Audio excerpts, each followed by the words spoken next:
Kelcey here at Cloud9 Workshop. Today on Cloud9 we have Becca Eichhorn. She is a teacher here in the summer teaching crochet, a crochet camp. And I always know that Becca has something cool that she's working on. Becca, would you be willing to share with us what you've brought? But I also want to first point out she made this too.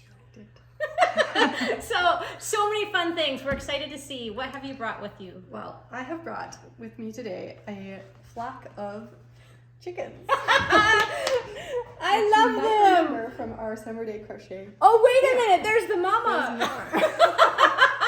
This is so great. Yeah. Oh my gosh. There's just So we little have tiny ones. Tell us Yeah, more. 3 sizes. And some really tiny guys. Okay, so you also brought with your crochet hook. So we're doing crochet here, and you have several. Oh, look at this little tiny crochet hook. Am I assuming that this is for the little guys, Yes. and then this is for That's the for mediums, and then It's like a Goldilocks situation. okay, And good. one's Yes, we love that. the big one. That's great. But it's the same technique repeated Yeah. at a different scale. And mostly the same pattern. I did a little more increasing for this to get. I even have to stand on my toes. But Okay. yeah, it's more or less the same pattern and just different hook sizes and different yarn sizes. Was the difficulty level different from the tiny ones to the big ones? I would say it's about the same. I had a little hard time getting. That one's tiny. Yeah, I was struggling with the hook a little bit because it was so small. And these guys took about the same amount of time.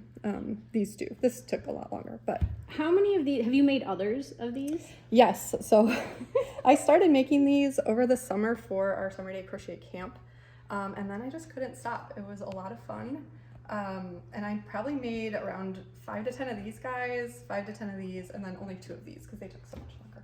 And the yarn you're using, it looks like, I mean, this looks like more stand, but this is a little woolier and stand. Yeah. You know. So I mostly used scraps and Okay. some yarn from a thread, I suppose, from my grandmother. Oh, And this is also her hook, so that's I kind was of going to nice. ask you, Yeah. did she crochet? She did. She did not teach me. I learned on YouTube mostly. Oh, nice. But yeah, I got her hooks and a little bit of her yarn. So kind of neat to be And able now to you've use made those. these out of it. That's extra special. Very cool. And so have people received these as gifts, or do you have them Yes. all at Yeah. home? So I've given some to my kids, to my other family members. This one is going to my niece. Does she know that? She does not. She's 2. So. Oh, okay. She won't be watching. Yeah. Probably not. Well, that's so cool. And do you love to crochet? Obviously, you've crocheted this, and do you crochet other things too, or? Yes, I've made blankets, hats, gloves. Is bags. it something you do to relax in the evening? Is there a time of day when you like to crochet? Well, one of the things that I love about crochet is that you can do it pretty much anywhere, pretty Yeah. much any time. So I really like to do it in the car. Packing isn't hard. Packing's not hard. It's just a little bit of yarn and some hooks. So I bring it with me to pick up the kids when I'm waiting in line or watching TV or on a car trip. So. And do you mostly sew or crochet through patterns, or do you make your own patterns, or? I do both. These I kind of just came up with. I looked at an existing chicken and thought I probably can do that, and so I did. And do you really love chickens, or is it what inspired the chicken? Well, the chickens were inspired by one of our campers. She brought in a chicken, and I thought, well, I can probably make that, and actually, it's a pretty beginner-friendly craft. So Right. we came up with a pattern, Jody and I did, and taught our campers. Yeah, I think that's great too, because then no matter what size needle you have, no matter what kind of yarn you have, it's still user-friendly. You can make the shape. They're all going to be a little different because they're human-made, which is the beauty of it. But it's very accessible, so I love that about crochet. Can I share what I brought? Yes, It's absolutely. related, but sometimes people think, I don't know, there's crochet people and then there's people who knit.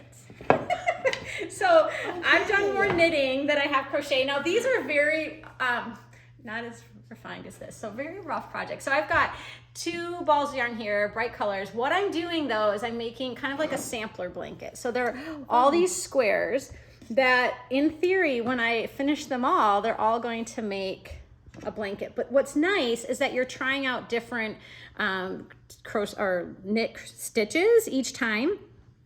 And so then you can get, start to get extra fancy, but also sometimes I just don't have the attention span for a giant blanket. Plus, once you get into the blanket, as people, you're also lugging this massive thing around.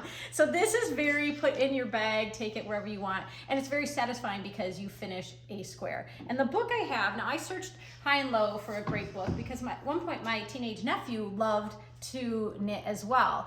And so we wanted to come up with a project where he, it was within, again, his attention span too, but it wasn't extra, I guess, traditional crochet granny like, should I say, for my teenage boy nephew. So this was very nice because I think he felt it was something that he could do and that he would want to do, and he could also make it his own. So he could pick out all his own colors. So I've really enjoyed this book. It's really nicely done.